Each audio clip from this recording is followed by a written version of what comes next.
알아두면 쓸데많은 삼국지 이야기. 18번째 이야기. 태숙께 아들이 둘이나 있는데 어찌 제게.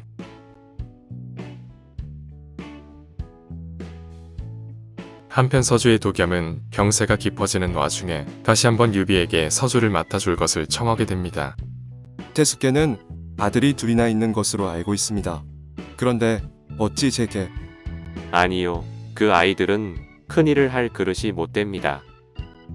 저 역시 큰일을 하기에는 많이 부족합니다.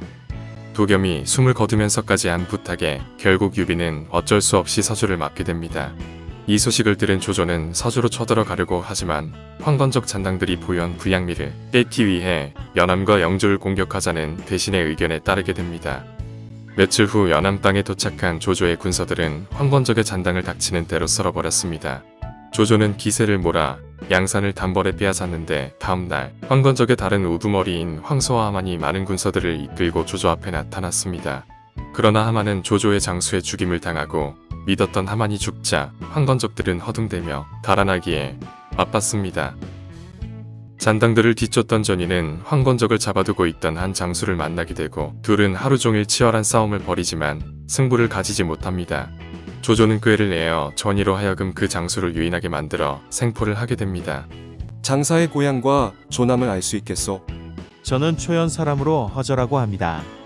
우리가 황건적을 뒤쫓던 중이었는데 어째서 그들을 잡아가셨소? 전에 일족 수백 명과 함께 황건적을 쫓아낸 적이 있는데 그들이 다시 우리의 성을 넘보는 줄 알고 잡아놓았습니다. 나는 그대와 같은 장사를 기다려왔소. 부탁이용한 나를 도와 일해주시겠소? 저를 받아주시겠다니 기꺼이 따르겠습니다. 조조가 허저에게 후한상과 벼슬을 내리자 허저는 조조의 대접에 놀라며 진심으로 조조를 따르게 되었습니다. 또 사로잡은 황건적들은 연암과 영주 땅에서 농사를 지으며 살도록 하였습니다. 연주성에서는 지금 여포 휘하의 설랑과 이봉이라는 장수가 노략질을 일삼고 있어 백성들의 원성이 자자하다고 합니다. 지금 군사들의 기세가 하늘을 찌르니 연주성을 공격한다면 쉽게 빼앗을 수 있을 것입니다. 그대의 말이 옳다. 지금 당장 군사를 몰아 연주성으로 가겠다. 연주성을 되찾은 조조는 계속해서 여포가 있는 봉양성으로 나아갔습니다. 조조와 일전을 위해 나온 여포에게 허저, 전이, 항현, 하후돈, 이전, 악진 등 6명의 장수가 달려드니 천하의 여포도 어쩔 수 없이 성으로 후퇴를 하게 됩니다. 여포가 들어오지 못하도록 어서 다리를 올려라. 다리를 올리다니 무슨 짓이냐. 나는 그대가 억지로 시킨 밀서에 쓴 대로 조조에게 정말로 항복을 했네. 운 좋게도 진궁이란 자는 자네 가족들을 데리고 도망쳤더군. 결국 여포는 말을 돌려 도망을 가게 됩니다. 봉양성을 손쉽게 되찾은 조조는 큰 공을 세운 전시를 용서했습니다. 기세를 몰아 정도성으로 여포를 추격한 조조는 그곳에서도 큰 승리를 거두었습니다.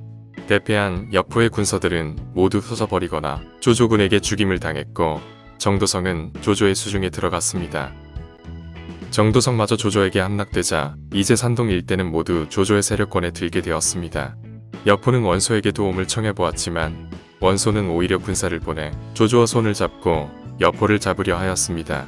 하루아침에 모든 것을 잃어버린 여포는 천하를 방랑하는 떠돌이 신세가 되어버렸습니다.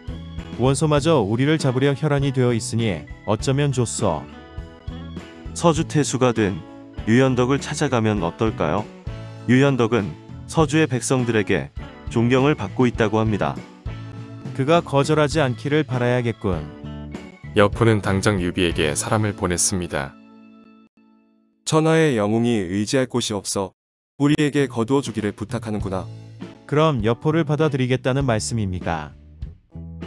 어서 준비를 해라. 직접 나가서 그를 맞아야겠다. 천하의 맹장인 여포를 적으로 만드는 것은 결코 이득이 아니다. 유비는 장비와 관우 및 신하들의 반대에도 불구하고 여포를 맞아 들이기로 합니다.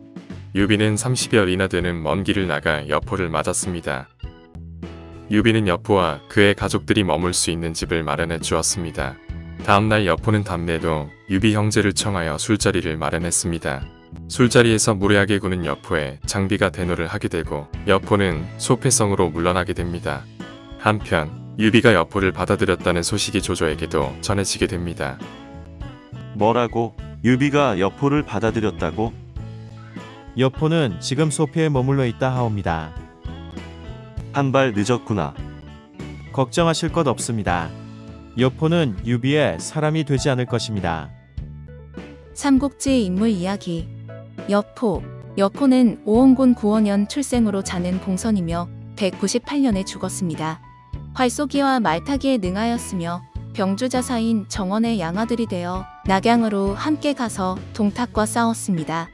그러나 동탁이 뇌물과 적토마를 주며 되자 양아버지 정원을 죽이고 동탁의 밑으로 들어갔습니다. 여포는 동탁의 양아들이 되어 동탁이 권력을 유지하는데 큰 역할을 하게 되지만 얼마 뒤에 왕윤의 계책에 의해 동탁과 초선을 사이에 둔 암투가 벌어져 왕윤과 결탁하여 동탁을 살해했습니다. 그 후 여포는 동탁의 부장이었던 이각의 공격을 받고 장안을 빠져나와 원술에게 피신하였다가 다시 원소에게로 옮겨갔습니다. 그러나 원소가 죽이려고 하자 진류의 장막에게로 도망하였으며 원주목에 임명되었습니다. 그 후 조조와의 싸움에서 밀려나 유비에게 몸을 의탁하였으며 그 후 원술을 공격하여 합의성을 점령하였습니다. 얼마 후 원술과 결탁하여 합의성에서 유비를 공격하지만 조조의 공격을 받아 사로잡히는 몸이 되고 비굴하게 목숨을 구걸하다가 결국 처형되게 됩니다. 여포는 삼국지연의의 초반을 장식하는 군웅으로 나오는데 뛰어난 무예 실력을 지녔음에도 불구하고 시종 일관 주대 없이 이리저리 옮겨다니며 주인을 바꾼 인물로 많은 이들의 손가락질을 받았습니다. 여포가 거친 사람들을 정리하면 정원 동탁, 원술 원소, 장막 유비 원술이 됩니다. 여포는 산의 대장부로서 지켜야 할 신의가 없었으므로 비판받아 마땅한 인물로 평가되고 있습니다. 그는 싸움터에 나갈 때 적토마라는 명마를 타고 다녔는데 붉은 털의 적토마는 빠르기가 바람 같았습니다. 이 적토마는 조조의 손을 거쳐 관우를 주인으로 맞이하게 됩니다. 19번째 이야기. 음흉한 이사마가 음식에 독이라도 파면 어쩌실 겁니까로 이어집니다.